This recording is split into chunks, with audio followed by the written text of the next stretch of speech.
বিয়ের প্রতিশ্রুতি দিয়ে সহবাস এবং সম্পর্ক ছেড়ে বেরিয়ে আসার অভিযোগে বনগাঁর কাউন্সিলরের বাড়ির সামনে ধর্নায় বসেছেন মহিলা। বনগাঁ পুরসভার 18 নম্বর ওয়ার্ডের নির্দল কাউন্সিলর চিরঞ্জিত বিশ্বাসের বিরুদ্ধে বিয়ের মিথ্যে প্রতিশ্রুতি দিয়ে সহবাসের অভিযোগ তুলেছেন ওই মহিলা। তিনি বলেছেন চিরঞ্জিত বিশ্বাসের সঙ্গে তার বছর খানেকের সম্পর্ক, সেই জন্য বাড়ি ছেড়ে ভাড়া বাড়িতে থাকছিলেন, কিন্তু কয়েকদিন ধরে চিরঞ্জিত বিশ্বাস তার সঙ্গে যোগাযোগ রাখছে না, যোগাযোগ করলে হুমকি দিচ্ছে বলে অভিযোগ। চিরঞ্জিত তার জীবন নষ্ট করে দিয়েছে বলে অভিযোগ করেছেন তিনি। খবর পেয়ে এলাকায় পৌঁছয় পুলিশ। মহিলার দাবি তার সঙ্গে কাউন্সিলরের ছবিও রয়েছে। অভিযুক্ত কাউন্সিলরের দাবি মহিলার অভিযোগ ভিত্তিহীন, এআই দিয়ে ছবি বানানো হয়েছে। 1 বছর একটা সম্পর্ক রয়েছে, ও আমাকে বিয়ের প্রতিশ্রুতি দিয়েছিল, আমার কাছে সমস্ত এভিডেন্স আছে।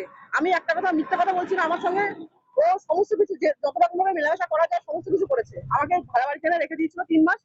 এখন কোনো খরচাপাতি কোনো কিছুই দেয় না। আমি থানাতে একবার অভিযোগ করেওছিলাম, কিন্তু ও যখন জানতে পারে যে আমি অভিযোগ করেছিলাম, তার আগে আমার সঙ্গে কোনো যোগাযোগ করেনি। যেদিন রাত্রে আমি অভিযোগ করি থানাতে, সেই দিন রাত্রে এসে আমাকে হাতে পায়ে ধরে বলে যে আমি তোকে বিয়ে করে নেবো, একদিকে লোকে জেনে গেছে, ভালো হয়েছে, তাতে সমস্যা নেই, আমি তোকে আবার বিয়ে করে নেবো, তুই শুধু কেসটা তুলে নে। সেই রাত্রে গিয়ে আমি থানায় গিয়ে কেস তুলেও নি, মানে বলে এসেছিলাম, পরের দিনকে আমি কেস তুলে নি।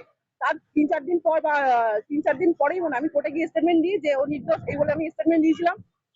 ঠিক তারপর থেকে ও আমার সঙ্গে আবার আমাকে অস্বীকার করা শুরু করেছে, আমার সঙ্গে খারাপ ব্যবহার করা শুরু করেছে। মহিলার সাথেই সে মানে সহবাস করে তাকেই বিয়ের প্রতিশ্রুতি দেয়। এর আগে দেখলেন একটা মা মেয়েকে জমি নিয়ে মারলো, একের পর এক অত্যাচার চালাচ্ছে।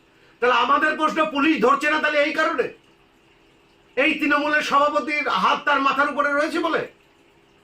তৃণমূলের সভাপতির হাত তার মাথার উপরে রয়েছে বলে এই কারণে ধরছে না? এলাকা দূষিত করে দিল। আর তৃণমূল মানুষের রক্ষা করতে পারে না, নারী সুরক্ষা দিতে পারে না, তার জলজান্ত প্রমাণ এই চিরণ।